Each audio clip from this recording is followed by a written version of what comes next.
I've got some capers. Again, I just drained these. Just keep them whole. You don't need to faff around chopping them. And I'm just going to sprinkle in, probably a tablespoon or so of capers. It gives a nice sour sharpness to there, and you get little bites of sort of sharp treasure almost in every mouthful with the fish. And I love that, and with any food as well. I love to have little explosions of flavour in it, or little hidden treasures and delights.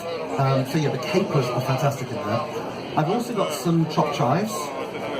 Spring onions are great as well. To just cut them very, very small and to just pop them in as well. Were you allowed to tell work what you were doing? I had to keep my head teacher knew. She was the only one at work who knew, because she had to agree for me to have time off. And of course it could have been only for a day or two. But she was fantastic. She was the only one who had to agree. Well, what's been the reaction from the kids there? They've been fantastic. They have been... They just think it's hilarious. Really, oh yeah, absolutely hilarious. And so when I went in there, I really didn't want to disgrace myself. For me, but also for the children. Not in terms of the cooking, but just in terms of just being completely bonkers. Which I know I am, and they know that I am as well. But I just wanted to be able to go back to school and walk down the street and hold my head up high. And that was really what I wanted to do. And they have been so supportive, and yes, they grilled me about all sorts of things in there. And when things haven't gone well, I mean, there are a few hilarious disasters with some of the cooking, mainly due to I just lost track of time, or I just wasn't focusing enough. And they were great. They were teasing me about things. I served a slightly undercooked chicken. Because how old are they, the kids? From 11 to 18. Oh, ouch. I know. But no, they're brilliant. Not an easy audience, is it? You're all right up here. You've got to deal with that lot. No, they are fantastic. They are really well. I love my job. I love the school. I love the girls. They are absolutely fantastic. And they were there every step of the way. It was really fantastic. It was lovely. Yeah. I've also got some gherkins in here. These are pickled cucumbers, but you can use gherkins. And I love, because I grow a lot of veg, I love pickling cucumbers. I mean, some of you might have heard of bread and butter pickles, or dill pickles, which are essentially cucumbers that are sliced or chopped into chunks, and they're just bathing very happily in a spiced vinegar. And I did these a couple of months ago, and it's just equal quantities of cider vinegar and brown sugar, and you just bring it to the boil, and I've added some chilli in there, some mustard seeds, a few onion seeds, and a little bit of chopped garlic, and bring it all to the boil.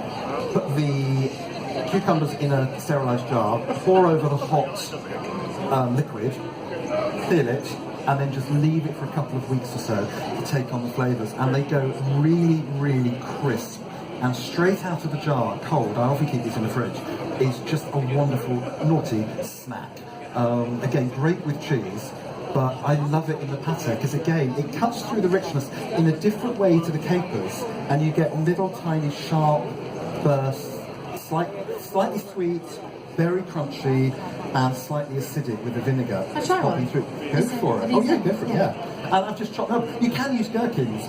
If you're going to use gherkins from the shop, just go for the ones that are in a slightly sweetened vinegar. If they're in malt vinegar, just avoid it like the plague, because that really does murder vegetables and stuff. They are so good. I love these. I can just dive into these. I was going to say, you could leave that in my fridge, that'd be it. I mean, the great thing is, one normal cucumber will just make several jars worth.